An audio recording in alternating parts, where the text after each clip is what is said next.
Hi guys. Hi guys, welcome back to our channel. That's how they vlogs sound. You having goes at influencers? Maybe. Maybe. Maybe just a little bit. They're all going to hate on you. That's alright, I don't really mind too much. We have just finished doing a commercial shoot for this company and they sent us some like cute little slips and stuff and we get to do my favourite colour, which is, yay. Black and white. No, it's colour. It's Well, my Peter favourite. normally for his clients, he does do shoots in black and white and colour and then they get the chance to pick between them and thankfully with Focus, he has the ability to do both super easily, which is another reason why Peter likes shooting with Hasselblad so much, even though everyone constantly says that it's just because you're showing off. I am showing off. That's because you are a commercial How big your photographer. camera is. Because you're a commercial photographer and this just makes your life a lot easier and it allows you to be able to flick instantly between colour and black and white for your clients, which is awesome. Yeah, that's why. And it helps us with tethering and teaching on YouTube. So Yeah. I just wanted to get that in. But yeah, no, we were just doing this and we're just going to give you a quick little simple kind of clamshelly lighting setup thingy-o-majiggy. Yeah, just thought it'd be nice to show you a really simple commercial setup. Even though it took me maybe 10 minutes to set up. That's still not very 10, 15. I've seen you spend like 45 minutes setting Yeah, I up know. lighting. Cool, so with this, all I've done is we've got an octabox up here and I didn't quite square it up. And I was doing that later, so I better do this square up thing. So the octabox, I might, now we're finished shooting for the client, I'll make it better. Hope the client doesn't watch. So I've got an octabox coming down here onto a whiteboard to bounce up. It's basically I want to get a nice evenness as a start, but I more want to just not to have too darker shadows under the chin. So I'm just going to take a shot with that, only because I'll just run you through my camera settings. So just want to double check the little change I've made didn't overcook her. It slightly overcooked her.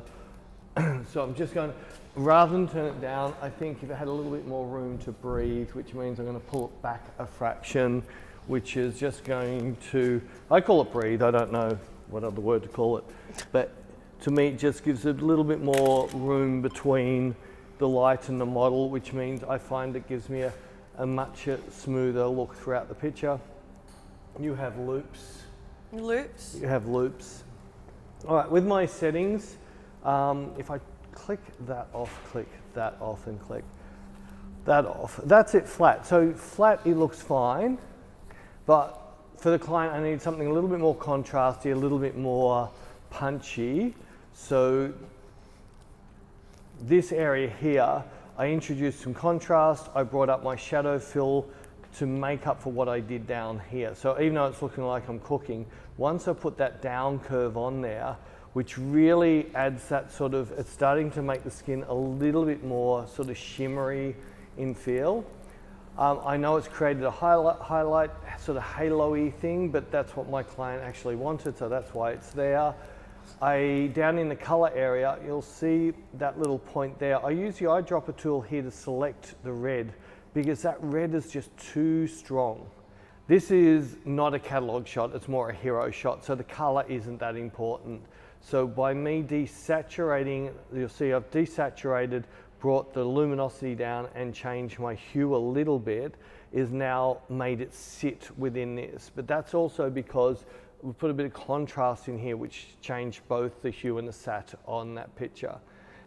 So that's pretty much my settings. And the joy of this is I'm nearly certain with one click, I've got a really nice black and white picture, except to me, the red's going too black.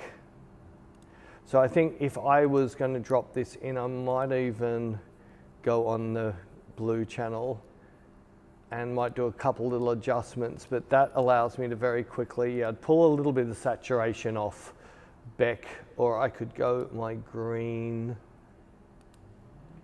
So I'm going to pull my blue back to about 60.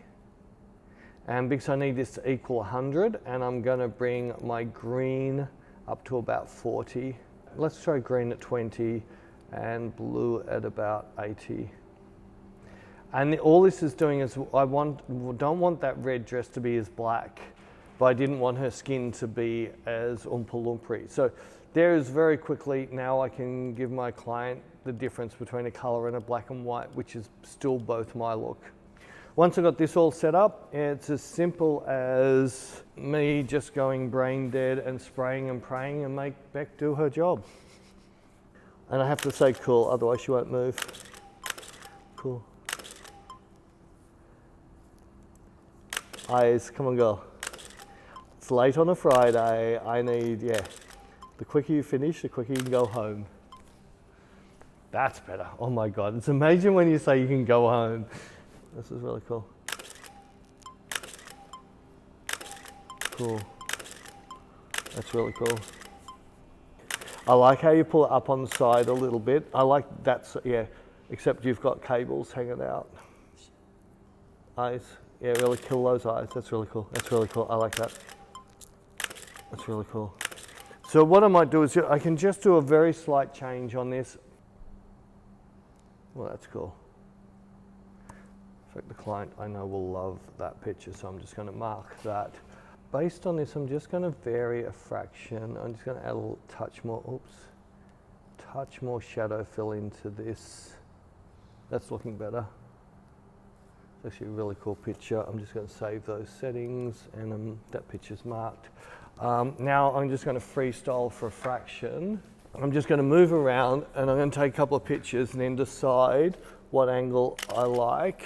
Start shooting across the light a little bit, across the light this way a little bit. Cool.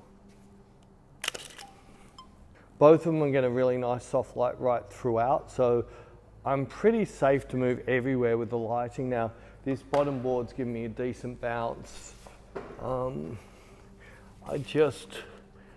Sometimes I just find when I start freestyling, I can force the model into pictures, because if I keep moving, cool, nice. If I keep moving, it's making the model move, and it makes the model, oh, that's nice, I like that. Those eyes are cool. That's cool too. So one of my biggest problems is working with Beck is we can't charge as much because we nail the shot so quick. So this is a really quick one, as we said, just quick behind the scenes of showing a commercial shoot, and we hope that you enjoyed it. And if you did like this one, there is another video I will drop up now from another commercial shoot we did with a similar kind of lighting. Yeah, similar lighting, but similar. Same but different. We cut your feet off though.